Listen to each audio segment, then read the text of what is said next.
Hello, good evening, and welcome to the Sunday Night Breakdown. Daniel Routledge and Dave Forrester with you to go back over all of the action in the British Basketball League. I'm assuming it's Party Central down the road from you in Sunderland tonight, Dave. Yeah, I think Trafalgar Square must have been the high point. Yeah. Yeah, well, what can you do? One Yeah. offside, one deflection. You go, people Yeah. get sent off in the week before. There you go, Yeah. survive. But, Well, it's all right. I'm fully consigned to Newcastle not winning. So it's it won't be 16. long. It won't be I don't long think it'll be at that all. long, but no, No. I thought actually, overall they were pretty good. But they're just a bit short in certain areas. But we're not analysing We're that not right analysing now. that. No. Let's go to another team in Newcastle that were a bit Yeah, short in certain areas. Let's yeah, start with absolutely. the FIBA World Cup qualifying game. Great Britain 59, Belgium 88. Obviously, GB can't qualify for the Yeah. World Cup. This was their last game, so a very youthful lineup selected by Mark Stootle. This was more about the future than the now. But as soon as I saw the roster released, I was wondering where our offense might come from. Yeah, I mean, it's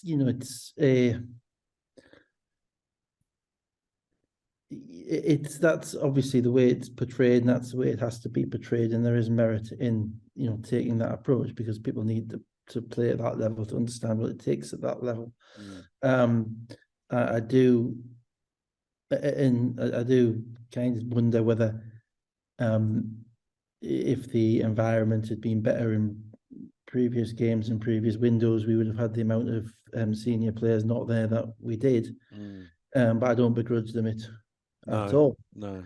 And to be frank, Gable, it's not a team with Ted Yokrafo, Luke Nelson, Miles Hess, and Gable, and Senny and Dan Clark. Yeah, It's yeah, and then even then you have some of the secondary guys who weren't available. Jamel Anderson obviously just had a baby. yeah. Congratulations, Jamel.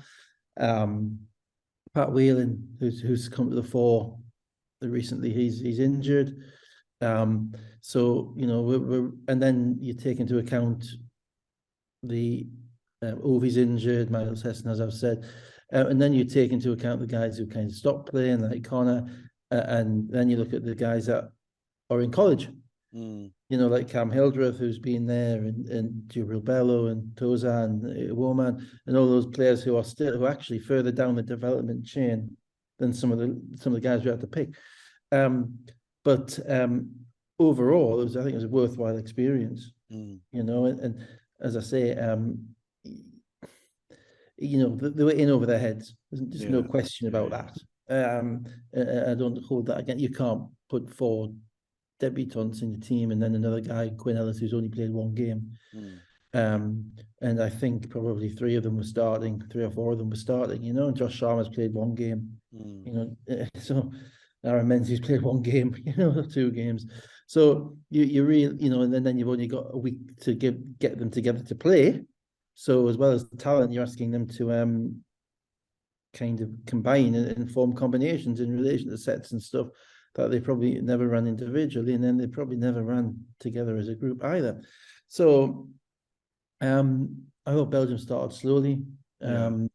Perhaps there's nothing on it for Well, they technically they can still qualify. It requires Great Britain to beat Serbia, but Yeah, in exactly. Serbia. So, and And they had a slightly young lineup as well, to be fair, they but did did, have but veterans out there as well. yeah, they're the 37-year-old Yeah, EuroLeague players yeah, with yeah, dropping yeah, yeah, threes, yeah, yeah, yeah. So Drew Sullivan in the corporate area at half time, and he played against him in Belgium 15 Yeah, years ago, yeah, yeah, yeah, yeah. taboo. So they had enough, and he didn't start with his probably his better guys either. He started slow, start with his younger guys, and they didn't really do very. They were, our defense was pretty good. The reality was though that scoring was just very, very difficult. And it comes down ultimately to guards. International basketball it's helpful if you've got a 7-footer who can block the middle, but the rhythm and the aggression and the constant nature of the penetration of the opposition guards and how they work the screen roll time and time and time again. It's like picking at a scab. you know, and how they shoot the three on the catch with limited motion, without thinking about it. And we've seen that in all the international teams we've had. We simply didn't have that. And I don't, you know, as I say, there's no criticism to that. It's just nowhere near where we are in our gestation. So, you know, the first quarter we played competitively, and then they kind of got out in the second quarter. And when our offense broke down a little bit, our defense broke down as well. Yeah. Tabo, as you mentioned, there 3 threes in a 14-2 run to make it 21-35. And to be honest with you, it just kind of got worse from there for Graham. Yeah, well, he was a different level, you know, because he was able to play. And it was really interesting watching him. I'm looking at him, and he's, you know, 37 and played in EuroLeague and all sorts of stuff. And then I'm looking at Watson Gale, and Jelani's like 23, something like 24. And he's first year out of college. And, you know, actually, you know, I was looking and thinking, you know, that is a perfect lesson for Watson Gale in relation to what he, you know, can aspire to be. Because they're the same size. They're actually a very similar type of body shape. And Taboo's not quick, but what he knew was how to get his own shot, when be comfortable shooting it, and how to get to his spots and maximize his production without, you know, using unnecessary energy. And there was too much going on in the game for Watson Gale as a starting point guard. You know, you could say he started off quite comfortable, but wasn't really ready to get his shot. He didn't know where his shot was coming from. Wasn't sure which ones he was meant to shoot and wasn't sure which ones he wasn't. And that was tough because it's his first time. And as I say, he's playing the point. He hasn't even really started at the point much for Bristol, you know, so that was tough. Then, you know, our other guards, Ellis kind of came. Ellis shows, you know, real flashes. He's only 19. I mean, that's, you know, he's playing Italy Division 2. He is, you know, the epitome of someone learning his trade. But he's got good size, can get in the lane, doesn't quite know his own game yet in relation to pull up or when to pull up, when to pass. But he has a confidence about him and kind of not a swagger, but an assertiveness, which is, you know, something that, you know, 2-3 years down the line, you can see how he could be at, you know, a higher level in Italy A2 player, certainly. Horschler, never heard of, but apparently we must have found him with a British passport in Greece. He's playing Aris, I think. Yeah, Aris, You know, in Salonika, so 7 points a game, and he looks like a guy who knows how to play. But he didn't. Again, he was a bit out of his rhythm, out of his comfort zone, whatever. Didn't really knock down shoot the shots he was meant to shoot, or knock down the ones when he was open. And even when he got fouled, he was 1 of 3 from the foul line, and you're looking at him thinking he's a better shooter than that, you know. So it was a comfort level thing for him. But again, you know, it's 6'8", stretched guy. He's not Dan Clark. He's not 6'11", but, you know, 6'8", stretched guy. He's a nice pickup, nice find for us. And obviously not naturalized, so, you know, you never have enough of those guys. You know, Sharma and Menzies and Jordan Williams kind of split minutes at the 5. They all didn't do anything wrong, but they all have their own limitations. You know, Sharma and Menzies primarily offensively. Jordan didn't look like he was totally healthy to me, and obviously he's smaller, so if he plays the 5, then it's harder to defend the screen and roll. And then Amin Adamu, who was really good. Yeah, he was good. You know, he's again a first-year pro. He's playing in Austria, playing for Kapfenberg. You know, and so, you know, we've discussed this year that Austria's basically, you know, we're sending players back to Austria because they're not good enough. You know, players coming from the Austria BBL aren't succeeding. So, you know, it gives us again a feel for kind of our league. You're hopeful that we can get him in the league next year because he showed kind of an athleticism and assertiveness, and just his demeanor was right. Everything about the way he kind of handled himself was kind of right. At one point, Mark put him on Taboo to guard Taboo, so clearly had some confidence in him. So, you know, as a trial thing, it's fantastic, and they're going to get an absolute beating in Serbia, and they're going to get another fantastic learning experience out there. And it gives us a little bit more to the depth chart. But that's a group that in reality should be playing in the qualifiers in the group below, not in the World Cup, not in World Cup qualifiers. It's not, it's just not fair on them. Now, to what was nice was we had Luke Nelson was there, and Kimball McKenzie was there, and obviously Kimball's naturalised and Josh Sharma is naturalised, so you can only have one of them. Yeah. And that's it. It's like which finger do you plug in the date? Do we need a guard? Do we need a centre? Do we need another centre? So they might, I don't know, they might change that around. They might switch it around for tomorrow. But what was nice was that and also Dan Clark was there as a GM, and Kieran Watchar was there, and there was certainly the chairman was there, and I spoke to Gavin Williams, who was on the board there, and the referee from Wales. And I was fortunate enough, as I say, I was up in the corporate area, so I got the opportunity. Dan Clark did a Q&A before the game, and so the kind of the profile of that was good. And the commitment that was good. It's kind of how you start to build things.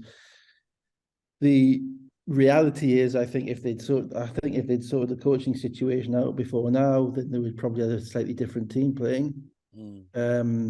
Because I think there are some players who probably would have arrived if they knew what the plan was for the next 2 years, and we still don't know. No, we don't. Which is basically unacceptable. I had a rant about it, multiple rants about it last summer. We flamed out in the most debilitatingly horrific way in Eurobasket. Nothing could have gone more wrong. Yeah. And 6 months on, we've still got an acting head coach. That's not on. And we've unless you've seen it, we've not had the sort of review that was going to. No, I've not seen anything. I've not heard anything. We've had one announcement from the chairman of the board, Chris Grant, saying that he's hopeful that age group players won't have to pay to play, which we're all hopeful for. But I'm not sure. Yeah. But nothing's been announced yet to say that will. But I don't want to hear it. To be blunt, there are lots of people that will. Lots of people that will mollify. It's like Sport England, people and all that type of stuff that will mollify. But it's not what I want to hear. I want to hear what support and what is the plan in relation to the next 2 years in relation to Eurobasket. And I think there's a possibility that we're going to be invited to an Olympic qualifying tournament as well, because we got through to the second round of the World Cup qualifiers, because we got through the second group stage because Belarus obviously pulled out, and we've had these last 6 games. I think the suggestion is there's a possibility that we have a World Cup, an Olympic qualifier as well. Well, I get that it's hard to plan without money. I understand that, but there are certain building blocks that you can put in place in relation to how you communicate to not just the fans, but more so to the players, more so to the staff. What is going on? This is our certainty. And if it is to say, these 2 games ultimately, they should have been definitively ran by the coaching staff that is going to run the next cycle. Yeah, no question. Now that's Mark and Gareth and whoever. That's fine. If that's not Mark and Gareth, well, that's also fine. But they should be doing these games. Yeah. Because those if it's determined that it's not going to be Mark and Gareth and Jamie and Jackson who are doing them at the moment, then we've just wasted the window. Yeah.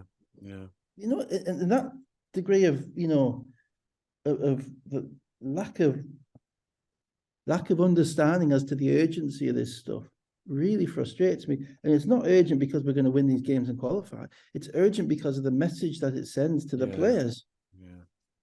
And that's the dispirit. That is really the dispiriting thing. So, I would say there are there are the kind of the minimal signs of green shoots, in relation to where we're going. There is, as I say, better presence. There appears to be a pulling together. Having, as I said, Luke Nelson there when I understand he's injured at the moment, or he's resting, or whatever, load management. Having him come all the way up and be part of the group is really important, because he's the leader. Well, he can be the leader after. If Gabe decides enough's enough, he's the next guy who can really take it over. And so having him there is great. And as I say, Kimball was great on the sideline, on the baseline. He was up and clapping, and he was connected to the program. But these players need to know what the plan is. Yeah. And it's just, as you say, a review 6 months on, we've changed the deck chair on the Titanic, but we haven't seen any particular anything done to stop it kind of sinking slowly at the moment, unless you know anything different. No, I don't know. I mean, I've talked a lot there. I Yeah. mean, what do you think of it? Yeah, no, it was one of those things where you kind of knew what was going to come, but I completely agree with you in that the only point of these two games here is to build for the future, and we don't know what the future is, so how can we build towards it? It doesn't make any sense. It just feels like it feels like the rants we had last year, and I'm not saying people have to listen to you and I, No. but other people picked up on that and ran with it as well and agreed with it. Yeah. We had a lot of heat and light and not much action as a result of it. And I would have hoped that, we would have had some outcome from whatever picking over the bones of last year of what we were going to do going forward, because that's otherwise, as you say, we're shortchanging the players, and the reality is the players are the one resource that we need, and they don't have to turn up. Absolutely. You know what I mean? They don't have to. They can just go, you know what, I don't need it. We have a finite group of players who are at the right level at this point, in the right point in their career, to give us a chance of being successful. We have guys who are 19, who are guys who are 33, 34, so who are different levels, at different points on the spectrum. But there's only a finite group, and the message has to get through. My colours are to the mast. I can't think that there is anybody better than the guys who are doing it at the moment. And that's not because there aren't better coaches in the world out there. I'm sure there are. But in relation to, making silk purse out of a sow's ear, to use a phrase, and also in relation to where we're at as a group. We're not at that point whereby we need to go get a Abramovich to run X's nose to get us to the Eurobasket semi-final. And it would cost us so much money that it wouldn't be worth it. Exactly, it costs money. You bring somebody in who would just find out all the problems that they weren't told about until they were here. So bringing anybody in from outside, from abroad, I think is virtually impossible and counterproductive at this point. We tried the Prunty route, and even Nate, he's been in the NBA. It's tough. Nate had the connection, obviously. We tried that route, and it hasn't worked. I think we got to build right from the bottom. If there's anybody better in this country than the guys doing it at the moment, then by all means, go to them. But I'm not sure that there is. I'm not sure there is that would want it. So, I just think for the next 2 years, and it only needs to be for 2 years, there needs to be a real retrenchment. In relation to the program, because the one thing that they've built even in adversity is a degree of supportiveness around each other. And the other thing is, if you say to them, "This is what we've got, this is what we've not got," that they at least know. They at least know, and they're not coming into it sort of like, "Oh, I thought we were going to have this, and we haven't." Well, it's a tough world. I mean, those guys were on a flight out of Newcastle at 6 o'clock in the morning on Saturday. That means they're at the airport at 4. Or whatever, 4:30. Now, part of that is because they're playing in Newcastle, and to get anywhere in Europe from Newcastle, you have to fly on KLM at 6 o'clock in the morning to get to Amsterdam. But even so, it's not great. They could have took a later flight, and perhaps it would cost a lot more. So there's a constant balance in relation to budget and opportunity. And it just seems like the easy win in relation to what is a very inexpensive but wholeheartedly committed staff.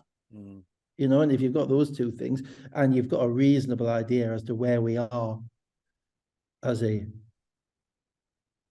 program, in relation to the fact that we're probably not going to have Ovi, we're probably not going to have Gabe, probably Dan's gone, Miles is in Japan.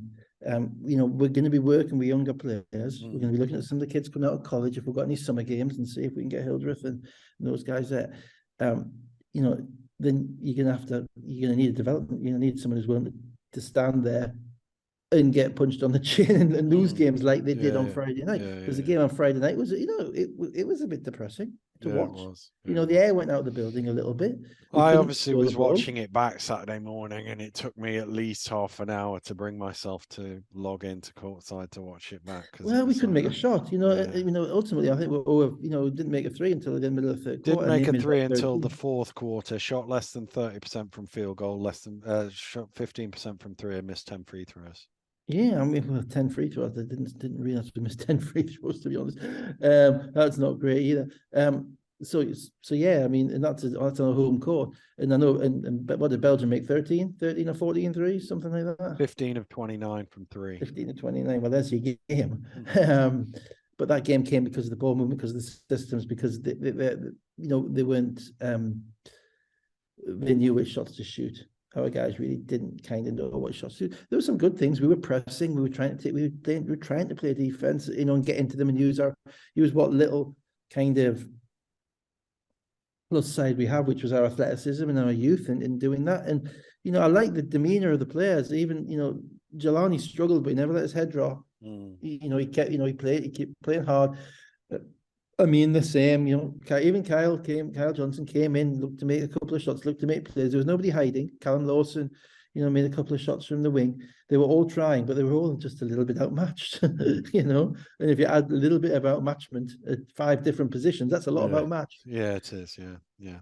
So Carl Wheatle, 15 points, 3 of 14 shooting, 4 steals. I mean, Adamu even, 14 points. They were the only 2 in double figures for Great Britain. Yeah, and Carl had to do that because we were struggling for offense, and Carl is not a primary scorer in international basketball. That's never been his role. But to be fair, he's the captain. He took it on, and he's one of the guys. He's one of the players. He's like 25, so he's now. You could actually know the difference watching the game between the players who were what you'd regard as grizzled pros, gnarled pros, and the ones who were still a little bit wet behind the ears. And that's not a talent thing. That was just a way they carried themselves and the way their bodies were. How much weight, how many.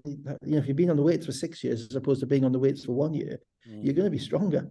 Yeah. You're going to be, you're going to be ready to play, and you could see that watching them. But overall, anybody who expected anything different is a fool, I'm afraid. Yeah. Tabu with 15, Emmanuel Lacombe 13, and Tyster Reed at 13 points, 9 rebounds. They were 15 of 30 from 2-point range and 15 of 29 from 3-point range. Yeah, because they moved the ball. I mean, Tabu, when he came in, it was almost like, let's just stop messing around, lads. Or messing's not the word I would have used. Come on, it's 10-6, 2 minutes to go in the first quarter. Let's just get on with this and put this game away. Yeah. So let's go to the game I was at, the Sky Sports games. Sheffield Sharks 92, Surrey Scorchers 74. Speaking of internationals, Peter Wang was playing for South Sudan, who qualified for the World Cup for the first time ever. So obviously Luol Deng heads up that program, and congrats. Steve Veer involved. So congrats to all involved in that. Josh McFoley in for the Scorchers. They had no Lawrence and no Basumbaru, so he was straight into the. Is it McFoley or McFoley? Because he's got 2 L's. Yeah. I mean, obviously, you're signing a McFoley when you're 2 and 22. Yeah. It's brave, isn't it? Yeah. Kieran was trying to claim him for Scotland, I think. Was he? Yeah, because he's got a muck. He's a muck. Yeah. So he was straight into the starting lineup, which you don't see a lot with point guards. And Jalen Pitkins into the starting lineup for the first time for Sheffield. And our production assistant informs me that is the first time in 64 games that Kipper Nichols has not started in appearances. Last time he came off the bench because he started 2021 Routinho September. Yeah. Started Routinho at the 4. And Routinho plays the most minutes of all of them. He's very rare you watch Sheffield, he's not on the court.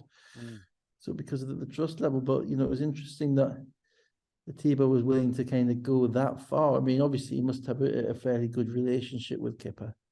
He signed him 3 times, to come. And therefore, with something like that, you've got to get a player's buy-in to it. But it really was, total role reversal, wasn't it? I mean, they've gone from stodgy to speedy, in literally 2 or 3 different moves. But the league, as the season goes on, the league gets smaller. Yeah, Pipkins a couple of threes. Sheffield scored 9 in a row. They're 18-6 up, and as you say, they were up and down the floor in a very un-Sheffield for the rest of the season sort of way. Well, I don't disapprove of that. I No, mean, neither do they I. tried their way. Yeah, yeah, They tried it before Christmas, and they had some success. But basically, what's happened is, as teams have got better, trading twos for threes is just not ended up helping them win games. Mm.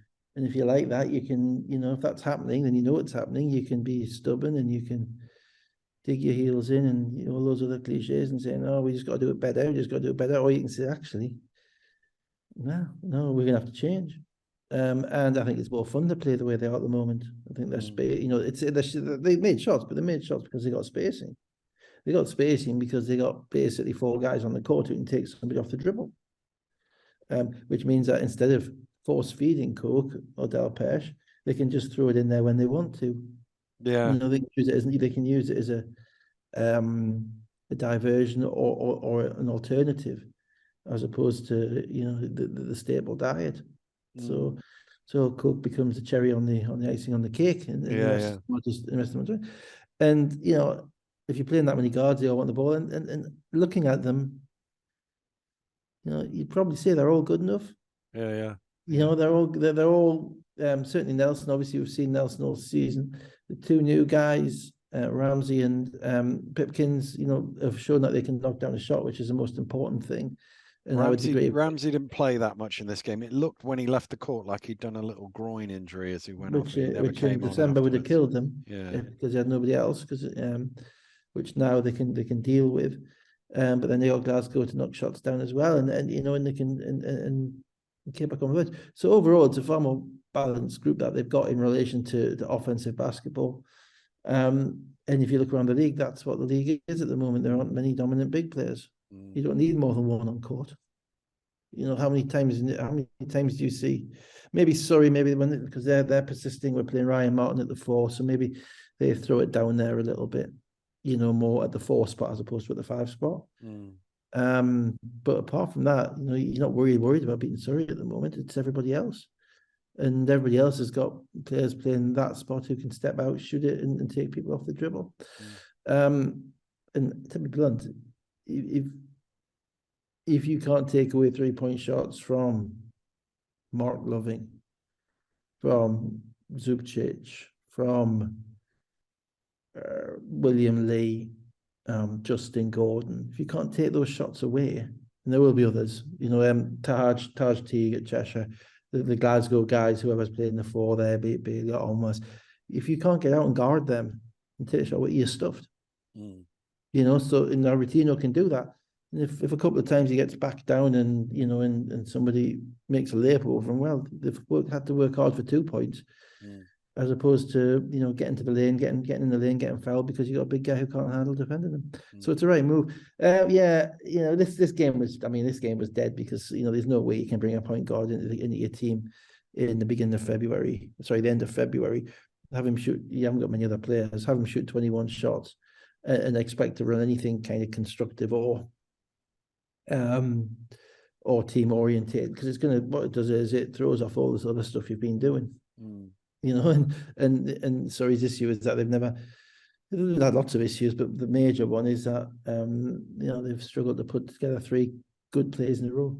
And that basically I thought happened in this game, be that offense or defense. Yeah, Sheffield had an 11-0 run around the first break to lead 37-21. They tied their biggest scoring quarter of the season at 31, which they also had against London in the win they had over London.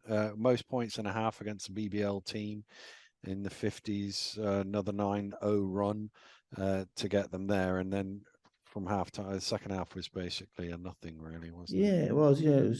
It was fun to listen to the commentary. It was. I mean, I got, because I had to watch it obviously. So, when I got back from the GB game, I started kind of tangentializing, if that's a word, about other things, and given the success that we've had in bringing the great 8-second spectacular to the minds of the league, where every coach is now on his feet. Every Yeah. coach is now on his feet, standing up for it. Yeah, Mm, and the refs are looking at it all the time. mm, There was a couple of other things which actually I realised watching this game that I think aren't being potentially policed quite properly. So I'm going to have not a pop at the rest because it was more of a over the course of the season. mm, There was one play in this game where Saeed Nelson went to the basket and maybe Shackham Johnson basically went straight up, kind of turned to his side, but went straight up and with his hands there. And Nelson does what the vast majority of players do because defenders are now taught to go vertical or try to go vertical and maintain their cylinder so they don't step into him. And Nelson does what most players do, which is kind of puts his off arm into him. Yeah. I haven't seen that called all season as an offensive foul. I don't think the refs are ever looking for it. Yeah, when you watch it, it's happening more and more often because the defensive players are getting smarter in relation to going straight up and not interfering with the offensive player's space. And you actually saw it you had a great baseline camera of it, and this is what got me thinking about it. You actually saw Saeed Nelson's off arm. It wasn't a full push off, which they're the obvious ones, but it's the one where there's a clash of bodies towards the basket. And that is always called as a defensive foul. And it really shouldn't be. You know, the NBA have got a good kind of line on that in relation to, you know, players pushing off their arm. So that's not on those refs. It's just on the whole season. I haven't seen one called. We've watched all the games. Yeah. I don't think I've seen one. And the second one that got me, and I don't know if it was this game or another game, was that how many times this year have you seen the player fouled on a 3-point shot after they've landed? After they've landed. Yeah. Whereby player goes up, shoots the ball, lands, and then there's some contact when someone runs into them. It happens. It does happen. More regularly than you would think. It has never been called as a non-shooting foul. Now the rule is, and I'll correct if I'm wrong, but I'm not. No. Once the player's foot hits the floor, the shooting motion is over. Yeah, and the foul is on the floor. And the foul is on the floor. And that is not being that. And I watched, it was actually a women's game that I watched. I think I was watching the Eagles women's game on Saturday because I'm a glutton for punishment. Just a little bit of it. And that call was made a couple of times. I think, you know, women's basketball, they don't really jump to shoot threes. Most of the threes are set shots. You know, so every time there was somebody running into somebody late, it was literally it was after they landed, it was on the floor. And every time it's 3 shots. And I think that's something that, you know, again, that is because I have the benefit, probably even ahead of, as do you, ahead of all the referees, because they don't watch it, they won't watch their own game back, but they don't have time. Everybody else's game back. You know, and you'll tell us how many games we're through now, but I'm guessing it's about 180 or something like that. It must be, it might be more than that. I haven't seen one time this season that's been called as a after the shot. No, I don't remember. No, you know, so that can't be right either because it means that it's not being looked for. It's against the numbers. It's against, you know, the reality is that does happen more often now when people are now. Obviously, if you land on somebody's foot, that's before you land on the ground. So that's a 3-shot foul. But you know, the 3-shot fouls are the ones where there's contact as the shooter is in the air, not after they've landed and then they fall over. Anyway, so that was basically the only thing of interest I could get out of that game, and it was all about because I watched that Saeed Nelson kind of half push off. And the Eagles ladies women's game. Outside of that, sorry, just you know the McFoley can shoot. Came out of Slovakia, have 17 a game. Clearly, he's doing what he's meant to do, which is not die wondering. You know, he's been brought in to score. He's been brought in to play. You know, that's fine. But you know you just can't expect. It doesn't. You might give them a bit of scoring. And I know Ant was saying, if you get Andrew Lawrence next to him, then maybe this, that, yeah. I'm done with anybody else. You know, if they're not in the court for Surrey now, it's a waste of time. You could get Andrew Lawrence, presumably anybody. You know, that's what they've got. And you know, you just it's, you know, they're probably regretting the 36-game season. That's what I'll say. Yeah. That's a good way of putting it. Pipkins with 20 was 4 or 5 from 3-point range, 7 rebounds. Nelson 19 points, 8 rebounds, 7 assists. Delpash 7 of 10 shooting for 14 points. They were 58, 57, 28%. I'm not sure why they were even playing. I mean, they didn't have to play these games, and they knew they were signing Paddy at Wow. Yeah. You They know, played two as well. That's the the thing weird too thing. is like, you know, it's just weird, to be Yeah. honest. I mean, you know, you don't It have gets you to 36 quicker, I suppose. Is it the does, I answer. suppose, but you don't have to play these games. The league, you Yeah. know, the league allows you to take international breaks off. Mm. They didn't, and that's No. kind of befuddling, really. McFarlane 25, 5 of 12, 3-point shooting, 5 assists. Johnson 14 and 12, Martin 10, 12, 17 turnovers to 17 points. Let's come to today's game. Plymouth City Patriots 77, Manchester Giants 87. Final game for McKedrick Bell, who's returning home. Tight start to this game. Wasn't really until middle of the second quarter that anybody got on top, when the Patriots scored 7 in a row to lead by 10, 39-29. Yeah, yeah. That was weird.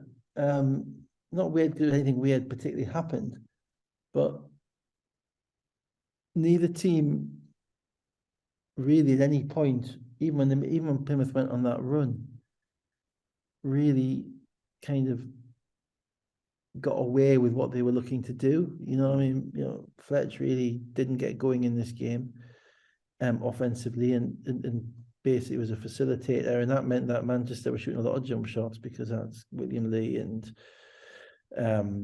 Taj Green and those guys in the playing Plymouth. Plymouth have this, relatively this competitive 7-man rotation, but they all have to play well. They all have to be on it and making shots. And they got a little bit of energy, as you say, in the second quarter, and a little bit in the fast break, and and Bell in particular, when he gets some cheap ones in the fast break. Now he's coming off the bench and got running a little bit. But I always felt it was a game which was going to come down to who had the best shot makers. And I thought, I thought that when I turned it off at half time to go and watch the Carabao Cup final, and came back to it, and after the Carabao Cup final and the offside goal, and I've not seen it. I've seen Twitter go mad about offside. I've was seen offside is trending on Twitter.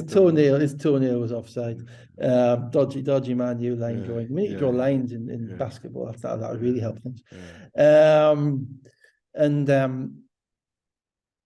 So I came back to it, and that's kind of what happened. Basically, Plymouth stopped knocking down shots, and Dirk kept knocking down shots. Immediately after that, Lewis and Williams hit some threes, and it was 12-2 response, tied at 41. I almost want to get to the end, but let's go to the end via 2 minutes and 39 seconds to go in the third quarter. Oh yeah, nice double of sports tonight. Yeah. I thought, you see, it's really kind of quite entertaining because something's happened, and we have the ability to immediately rewind and watch it. Yeah. So the poor refs are on the court and they're trying to discuss what's happened without the ability to watch it. So I've already made a judgment as to what the right call is before they get around taking it, right? Which is great. And then you think, "Ooh, this is good for the podcast. This is great. What are they going to do? Are they going to get it right?" I thought they got it right. I thought they got it spot on. You know what I thought from watching it? I thought it's an unsportsmanlike foul on Robertson. It's a technical foul on Brandon. You reckon? Was my take. Yeah, because I thought his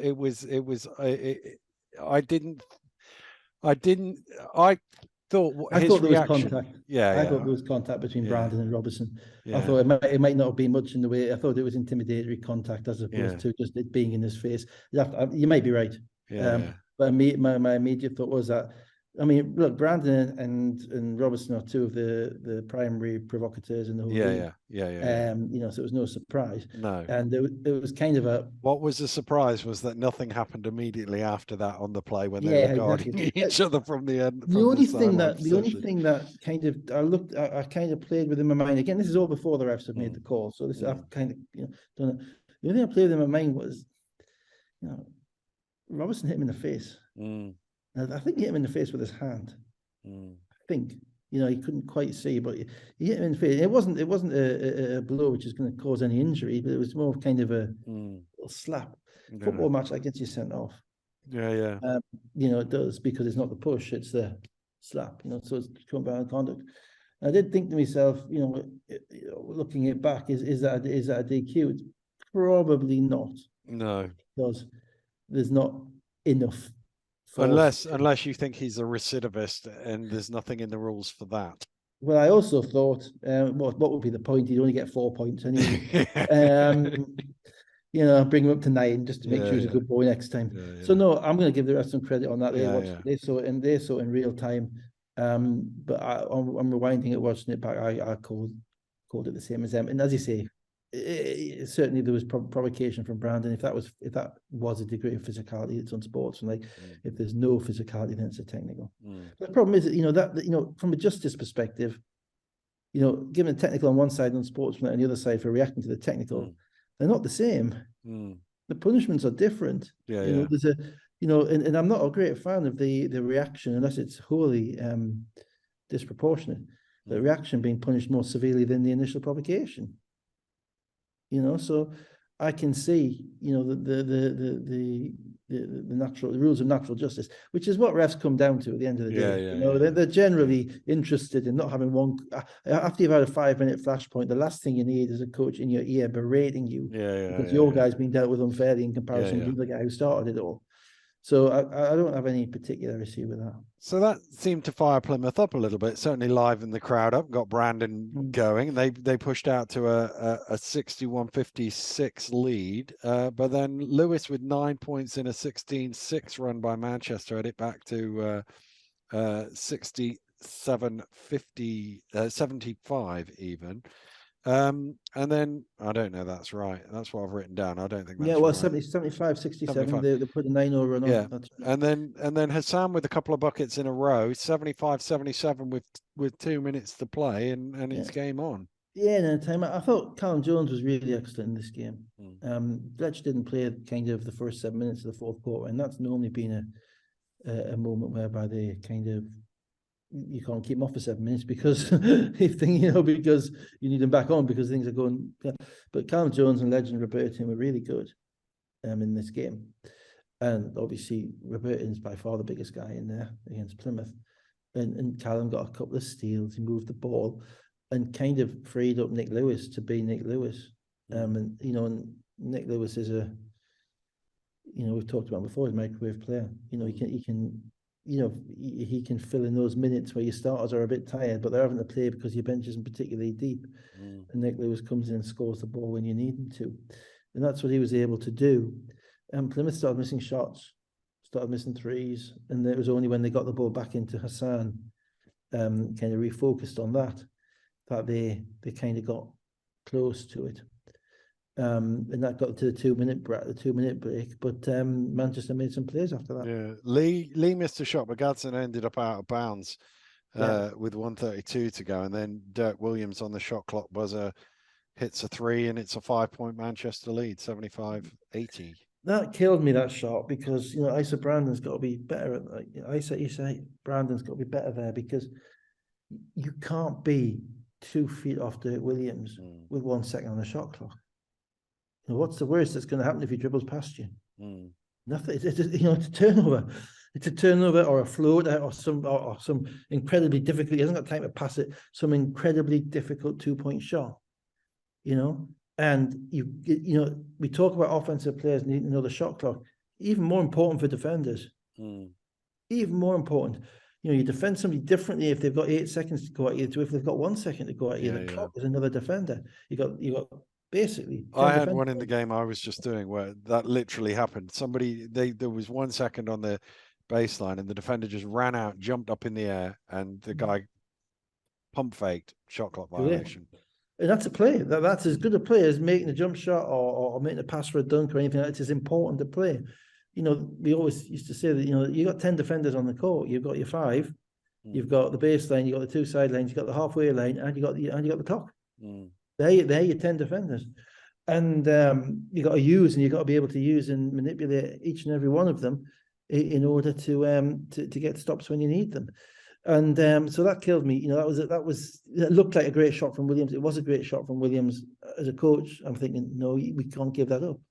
You know, and it sounds harsh. He's made 25-footer, you know, but that's Dirk. Yeah, You yeah. know, you can't give it up. The clock's on Yeah. your side. So that happened, and then they came down and they missed. And I think William Lee No, then it was a hell ball. Hassan got wrapped elbow, up. It was hell ball, Giants possession. and that was And Dirk then Williams because you know the other thing that got me because it was ultimately Dirk who took this game away from them. That play that he made there was probably just as important as the shot that he made. Rashad Hassan, you know, in the bluntest terms, he doesn't pass. It's not his job to pass. His job is to finish. He's exceptionally good at it. You know, we know what his percentages are, the historic. Yeah. It continues to befuddle me how many teams don't just throw everybody, don't just immediately rush out to the sound, touches the ball. Sometimes it's hard because he's too quick.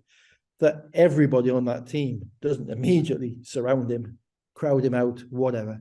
Because if he can pass out of that 2 or 3 times and make plays, that's great, fine. Then they beat you that way, that's fine. You can refine it. Dirk Williams on that play, Rashad Hassan went at, I think, Taj Green. Dirk Williams came from the backside. He left his man and he tied him up on the baseline from the backside because Rashad Hassan wasn't expecting him. That's a winning help side defense play. It's not just like saying, okay, he's your guy, you guard him, I'll stand next to mine.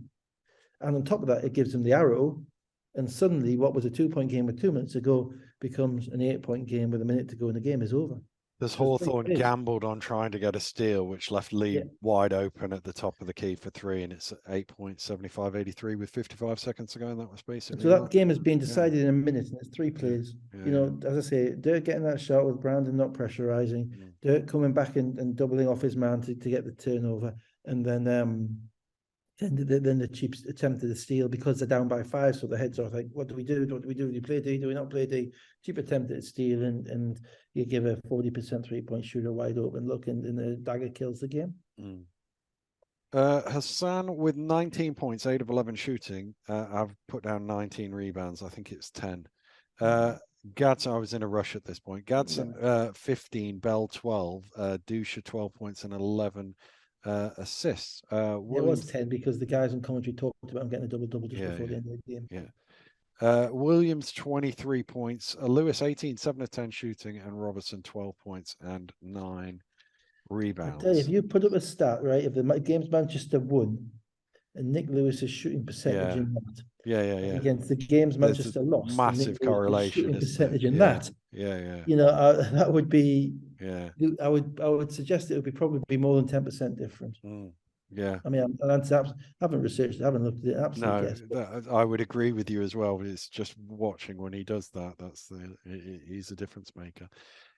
So let's go to the final game. Caledonia Gladiators 88, Surrey Scorchers 70. So my full disclosure is I've just finished doing Montenegro against the Czech Republic. So I managed to sort of watch the first half of this, and then I didn't watch the second half because I didn't really have time to, and you told me it wasn't worth it anyway. Is basically it. So I've got everything we need to do, but I'm leaning heavily on you here, Dave. First of all, Gareth obviously is on the red eye to Serbia, so Daryl Wood back in charge. Yeah. I was thinking maybe he might have been in Trafalgar Square with the Geordies, but obviously So Gareth and Tape was there as well, not with Cote d'Ivoire. They said on the Mark Wood said in the commentary in the third quarter, he said apparently there's some politics going on in the Ivory Coast, and that they'd selected 2 teams, and the team that eventually got chosen was the one without Tape in it, as opposed to the one with Tape in it. So so obviously they've got some. We're not the only national federation with certain issues. So anyway, Patrick got to stay in Glasgow in February instead of popping over to sub-Saharan Africa. What a shame. I think other than the jabs, I think he'd probably be happy where he was. So he played. Tough gig when you're the assistant and you have to kind of stand up in the middle of the season when you've got the deepest bench probably in the league at the moment with 11 players. You've got to find a way of making it all work. Sorry, conversely, actually down on players, so it made it a bit easier. It's a bit easier for them. They've got fewer players, and that's kind of helps them. And Caledonia started off, well, scoring the ball relatively at will. Rotated a lot in the first half. They had, different lineups in the game. Everybody got a touch, which kind of allowed Surrey, I thought, to hang around. McFoley again, it's showing that he's somebody who's not going to. I'm wondering, he's been waiting no doubt until February to get a gig, so he's going to get his shots at while he can, but he can make them, So if you shoot, you make it. That's fine. Carey again, benefiting from the court time that he's getting. They struggled inside all game. Sorry, Jack Donmy and Johnson really were no match for Tape, who stepped out and made a couple of threes in the first half. To be fair, Ali Hodzic and Fraser, and that's a kind of three-headed monster, Yeah. But they hung around. Yeah. And so the bit I've got from the first half, Durham and Tape triples, 13 unanswered points to 23-15. They then had another 9 in a row to 36-23. Yeah. But McFoley, Steele, and Teo from behind the arc, 13-3 run to 41-34. Looking at the play-by-play, it looked like Caledonia kept their noses in front without ever really getting away, and then 5 minutes ago it's a 5-point game, 75. Not even that, Dan, to be honest. I mean, the firstly, Bailey didn't play in the second half. That had an impact, and again the lineups were changing quite regularly. And to be fair, Surrey really stuck in there. They got a game out. They got some minutes out of Dobbs. Dobbs made a couple of shots and made some plays, and still didn't play that much, which kind of rather perplexed me. They had some scoring out of Carey, some scoring out of McFoley, and Steele is a solid player. I like Steele. He's a solid young player. Well, not young anymore, but he's a solid player. And Teo was able to come in and score a little bit for them as well. In the meantime, Glasgow a little bit, Caledonia a little bit discombobulated at times. As I say, lots of people coming in and out, and everybody, getting their minutes. And it got to a point whereby at the beginning of the fourth quarter, it was a 1-point game. And I would have asked you, I would have told you to watch this, but the first 3 minutes of the fourth quarter were awful. No one could score. Caledonia must have turned the ball over 4 or 5 times in a row, and you were just waiting for Surrey to take this gift horse that they were looking in their mouth, and make a play, make 2 plays, get your nose in front. If you get your nose in front, I think it was 66-65 or something at the quarter. Yeah, it was. Right? Yeah. So 1-point game, right? Get your nose in front, make a couple of plays now. Then suddenly you've got a deputy coach on the sideline who's got to figure out who needs to be in the game. It's not easy because Tape's playing well, Hodges playing well, Fraser's playing well. Do you want Bunyan's experience? Malcolm's made a couple of plays. Do you want your Americans in the game? Are they, Bailey's not there, so you've got a hole to fill. And you could have 3 or 4 minutes. So if you make a little run, it's a 9-point game with 4 minutes to go and you're up. Because Caledonia were basically, as I say, the first 3 minutes, Caledonia turned the ball over 5 times in a row, or 6 times in a row. They didn't get a shot at the basket. And Surrey resolutely, determinedly failed to take advantage. And they just couldn't string together 2 or 3 good plays in a row, even good plays where they miss. They just couldn't do it. There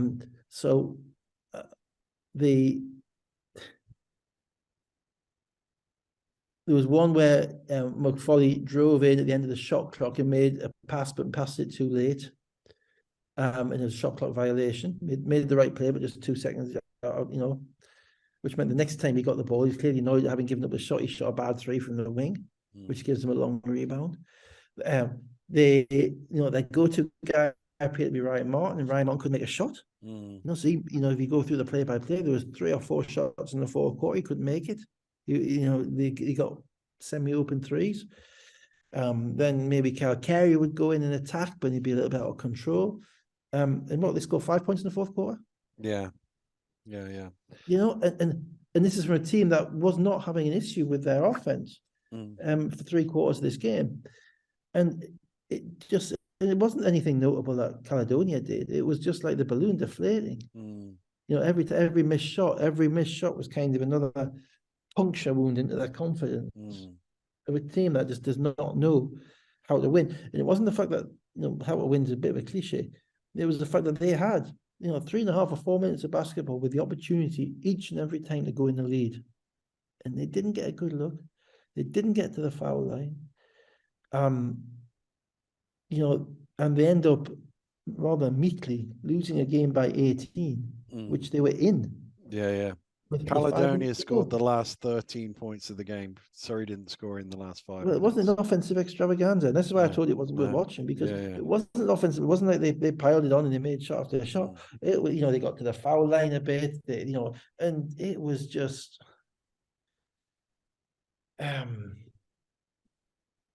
it was I a had a 2 and text 20. message which said it was a bit junior varsity. Yeah. Well, obviously, I'm not an American high school aficionado, but yeah, it was frustrating because there was a game there to be played, and it just petered out. There was a pretty cheap technical call on Faro in this game when he didn't get a call, and he said something. The ref maybe said something in Bosnian or something in whatever. Said something when he's on the ground. Yeah, whatever it was. But one of those bang bang calls, you don't get a call and you say something, the ref whilst you sat on the ground and you're immediately teed up. So I hope it was good to get to be worth the tee. Again, one that I probably prefer. Ref just walked past. It depends on what he said. But outside of that, how many games has Surrey got left to play that we've got to watch? 11. I'm not sure I'm going to have 11 sets of new things to say. Yeah. To watch those games, and obviously they'll be better with Wang, but they've had Wang all season and they've won 2 or 3 games, and it's not because they're not competitive. They are competitive, but it's because they're mentally they make so many bad decisions, or be it defensively or offensively. There's one time in the game where Lloyd had Boban and Shackham Johnson at the same time, which meant that Boban kind of stepped out to the 4 spot whereby so the guy penetrates, and normally he'd be the top of the key, kind of that loving spot, and Boban's the floor spacer at the top. So when the ball gets thrown back to Boban, because they're defending what Emma followed on the screen, Boban's in a position that he's not basically been all season, right? And I'm thinking, Boban, just turn to the side, dribble hand off, Josh Steele comes off the middle, set your screen and roll on the wheels. Boban decides to go one-on-one with, I think it was maybe Ali Hodzic or whoever was in front of him, but he's 27 feet from the basket when he starts, so it's kind of left-hand dribble, right-hand crossover, and he ends up 10 feet away from the basket, trying to getting the ball knocked out of his hands, trying to make a move that I haven't seen him try to make all season. Yeah. And it's too late. And I'm not just having a crack at him. It's too late in the season to be doing new stuff like that. You've got to stick. It's all about efficiency. You've got to stick to what you can do and what you're good at and get the shots from the right people. Now, obviously, part of the problem with it is that they have so much transference of players and so many people in and out. It's very difficult to know where your spots are, where everybody else's spots are. And then there's a risk of you all trying to do a little bit more than you can. And that then falls apart because the players try and do more than they can. That's generally when they go outside their comfort zone. That's when they're not as efficient, and that's when the team gets to run on them. And what Caledonia did better than Surrey was staying in what they do in this game. But overall, it was a 5-second YouTube watch, I'm afraid. Yeah. Sloan, 22 points, 5 rebounds, 5 assists. Durham, 15 points. Tape, 14 points and 7 rebounds. McFarley's 20 points, 17 shots, 3 of 11 for 3. Carey, 16, the only 2 players in double figures. So he's got 38 shots up in his first 2 games. You need to do some record checking. It's a good effort, that, isn't it? Who's the last player to get put more than 38 shots in his first 2 BBL games? That's a struggle. Try and find that one. If I wasn't about to go off and do Venezuela against Canada, I'd maybe look it up for you. No, I wouldn't ask you to. Yeah. No, So I'll just quickly run through the league table. London Lions 20-2. I think they've probably mathematically qualified, but I'd again have to work out the heads-to-heads with Sheffield and Newcastle to be No, you don't. You really don't. They've qualified. yes. Bristol 18-7 in second place. Leicester 16-6 in third. Caledonia now 13-10. Manchester 13-11. Cheshire 12-14. Plymouth 10-14. Sheffield 9-16. Newcastle 6-16, and Surrey 2 actually, to be fair, 23. Newcastle and London only played once, so Newcastle could technically go 14, and London could go 0-14. Newcastle There we go. Head-to-head. There we So go. they'd be out. So they'll be out. There we go. Yeah, and then so no, down to William Hill. Oh well, actually no. It has to go on a three-way tie because they're both on 16. But Sheffield have beaten them once, so they can't have won the head-to-head yet unless they played them all 4 times. So they haven't qualified everybody. We've just no. As I say, get down to bookies. Bet on them missing out. Yeah, you'll get good odds. That would be reckless in the extreme. Yeah, it would. Very reckless. Right. On that, we may look at the Serbia game next week, but it'll be a long time away, so and we'll probably I think we've had the generalized semi-rant in relation to GB. Yeah. So if there's anything meaningful, I will watch it. Obviously. I'll watch it as well. But whether we can be bothered, I think Serbia have to win to qualify. Yes, I think they need to. Yeah, that's not the nicest bit of scheduling. No. And this second game as well. So in theory, EuroLeague players could come into it. I haven't seen their roster yet, so I don't know whether that is the case or not. I think they'll suffice with the Eurocup and BCL players. To be fair, but we'll see. I mean, to be fair, we gave him a decent game in Newcastle. We gave him a decent game, but that was different lineup, different lineups. Yeah. But good luck, guys. Enjoy. Apparently, it's. I was on. I think I've got Kyle Johnson on my Instagram or whatever, and did a picture out of the window in Belgrade, and it's like 2 feet of snow. You're getting about 6 o'clock in the morning to fly from Newcastle to Belgrade, and 2 feet of snow to play against Serbia in front of 20,000 when they've got to win the qualify for the Euro Cup. These guys deserve a hell of, and they're not getting paid a penny. And these guys, I don't think they are. These guys deserve a hell of a lot more praise than anybody even would consider thinking about. It really is. It's a vocation. It is a vocation, yes. So good luck to Great Britain on Monday night. But have a great week, whatever it is the rest of you are doing. And Dave and I will be back next Sunday to do it all over again. But for now, goodbye. Goodbye.